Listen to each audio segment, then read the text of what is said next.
Li navçeya Islahiyeya Gaziantepê ya ku îsota Hûr a Tirkiye jê tê hilberîneran dest bi komkirina îsotê kirin.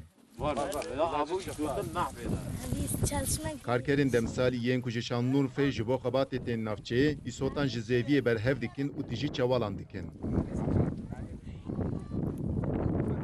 Cotkar ji bo ku îsot ji hevdû werin veqetandin û were hişkirin dibin tesîsan. Karker di konan de dijîn û li gor kîloya îsotên ku berhev dikin heqê destên xwe distînin.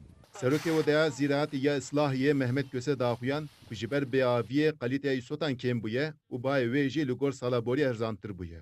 Köse daxuyan piştî ku Yekîtiya Odeyên Zîraetî ya Başîr û Rojhilat ya ku bayê îsotan diyar dikir hate girtin. Cotkar ketin tengasî wa got. Ji ber vê di bazaran de bayê îsotan kêm bû. Li Islahiyeyê li ser 20,000 dönümî îsot tê çandin.